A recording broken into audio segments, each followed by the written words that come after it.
तो मैं शुक्रिया अदा करना चाहूँगी पूरे बिहार वासियों को कि, और सबसे बड़ी बात है कि त्रिवेदी सर ने मुझे इस लायक समझा और मुझे इतनी बड़ी पद दी।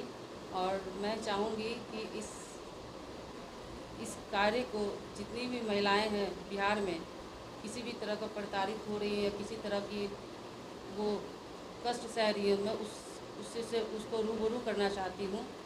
ठीक है। और मैं चाहती हूँ कि मैं ऐसे भी मेरा बचपन से सपना था कि मैं कुछ महिलाओं के लिए करूँ, और वो मुझे आज ये मौका मिला है। और मैं चाहती हूँ कि इसे 24 आवर्स इस पर अमल करूँ और इस पर काम करूँ। और जितने भी बिहार के जितने भी लोग हैं, जितनी भी लेडीज़ हैं, जितनी भी महिलाएं हैं, और जितनी भी महिलाएं सोई हुई हैं जो कि कष्ट में जी रही हैं, मैं उसको उस चीज़ से निकालना चाहती हूँ। और इसके लिए मुझे त्रिवेदी सर ने बहुत बड़ा अधिकार दिया है और मैं इनकी बहुत बड़ी शुक्रगुजार हूँ। और मैं चाहती हूँ इस पर मैं अमल उतरूँ। और कौन कौन सा सेक्शन होगा जिसमें महिलाएं जो पीड़ित उन पे काम करेंगी? किस टाइप की महिलाएं? जैसे कि कुछ महिलाएं होती हैं कि जो घर में प्रताड़ित होती है, कि कोई घरेलू मामला हुआ, जो पति से प्रताड़ित हो रही है, जिसका पति किसी महिलाओं को दारू पी के ड्रिंक करके उसको प्रताड़ित करता है, या किसी महिलाएं उसकी सास ससुर उनको कष्ट देते हैं, किसी को अपना घर में अपना अधिकार नहीं मिल रहा है, अपना दर बेदर ठोकरें खा रही हैं, मैं उस चीज़ को इस पर अमल करना चाहती हूँ। अगर बात की जाए महिलाएं तो कहीं न कहीं अपने सिचुएशन की खुद जिम्मेदार होती है। शिक्षा कहा जाए तो वो शिक्षित नहीं होती, तो मैं उस महिलाओं को भी जागरूक करना चाहती हूँ कि आए और मेरे साथ जुड़े, और जो भी उनकी कठिनाई है मेरे से आके शेयर करें। और मैं कोशिश मेरा यही रहेगा कि मैं उनका हर निदान को, हर कष्ट को मैं रूबरू करूँ।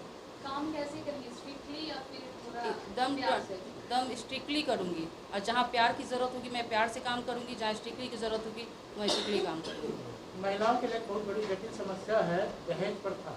इसमें आए दिन बहुओं को जलाई जाता है, बहुएं की आत्महत्या करती है, फांसी लगा लेती है। इसके बारे में, इस पर क्या, कैसे काम करेगा? मैं इस पे यही कहना चाहूँगी सर कि जिस महिलाएं अगर दहेज प्रथा के खिलाफ, अगर उसके परिवार में उसको परेशान किया जा रहा है, उसको टॉर्चर किया जा रहा है, उसको किसी भी परिस्थिति में उसको मतलब प्रताड़ित किया जा रहा है कि आत्महत्या कर ले या आग जला दे, तो मैं उस बेटी के पिता को बस यही कहना चाहूँ कि जितने सुखी संपट से अपनी बेटी को विदा किए हैं, और उसी ढोल बाजार पूरा जिस तरह से अपनी बेटी को पूरा बारात के साथ विदा किए, उसी तरह ससुराल से अपनी बेटी को घर पे ले आए, क्योंकि बेटियां कमज़ोर नहीं होती हैं। ठीक है ना। और मैं यही चाहती हूँ कि हर पिता के ऊपर बेटियां बोझ नहीं होती। ऐसा नहीं लगता कि बहू शब्द हटा करके बेटी ही रखा जाए? हाँ, तो वही होता है। अगर कोई भी ससुराल वाले लोग अगर अपनी बेटी को बेटी और अपनी बहू को बेटी मान ले, तो ये आत्महत्या की कथा होंगी ही नहीं। बाल श्रम जब कार्य कराया जाता है नाबालिग बच्चों से, उस पर क्या करना चाहते हैं, कैसे क्या करना? बाल विवाह जो होता है तो मैं उसके लिए यही कहूँगी कि ये तो गलत है, लेकिन इसमें तो गार्जियन को मैं यही कहूँगी कि अपने बच्चों को, कभी बेटियों को खासकर, जो महिलाएं होती हैं ना, वो सर्वश्रेष्ठ, उनसे बड़ा शक्ति इस धरती पे कोई नहीं है। आज महिलाएं में जो शक्ति छुपी हुई है, जो किसी डर से, किसी पीड़ा से वो दबी हुई हैं, मैं यही कहूँगी कि कोई महिलाएं अपने बच्चों को ये शिक्षा जरूर दे, अपने पैरों पे खड़ा करे कि जहाँ भी जाएं अपना नाम कमाए और अपनी श्रेष्ठता कमाए। ठीक है। और अपना परिचय बताइए। मेरा नाम शालू सिंह हुआ, मैं मीठापुर से मैं रहती हूँ।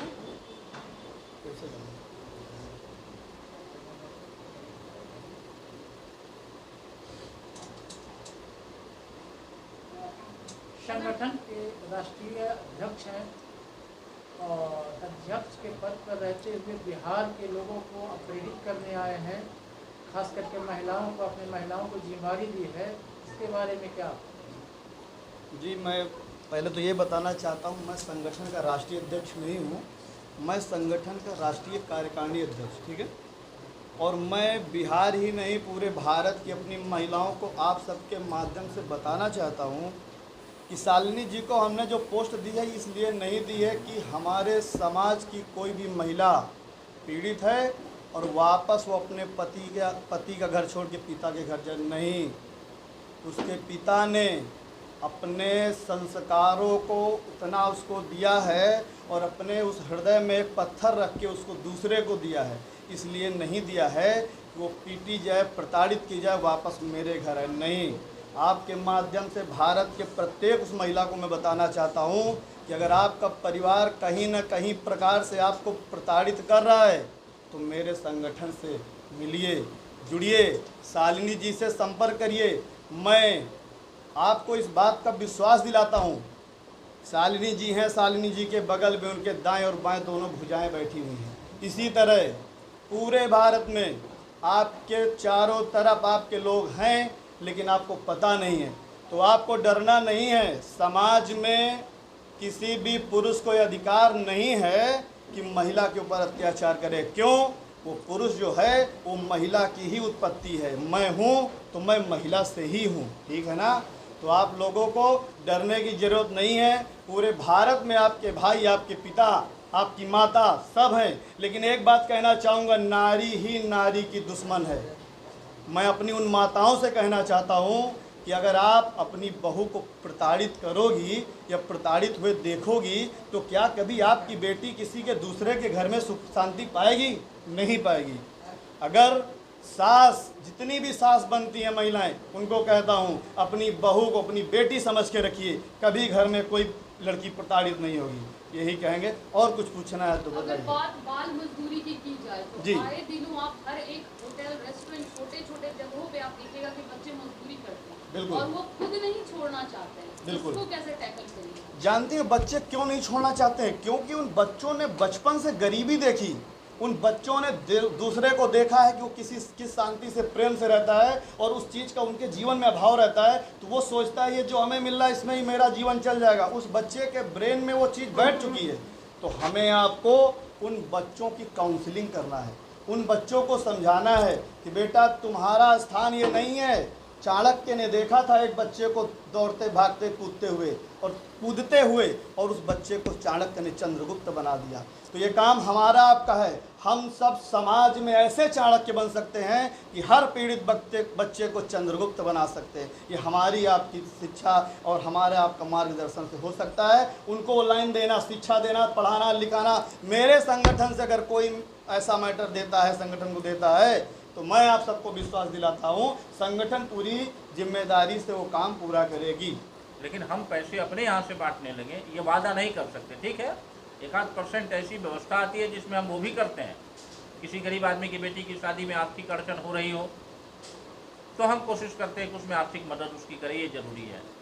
किसी गरीब व्यक्ति के पास कोई ऐसी बीमारी है जिसमें वो मर रहा हो, अपने से भी हम सहयोग करते हैं और कोशिश करते हैं कि मुख्यमंत्री चिकित्सा सहायता राशि के माध्यम से उसके अस्पताल में भर्ती व्यक्ति तक वह सहायता राशि पहुंच जाए। ये हमारा प्रयास रहता है।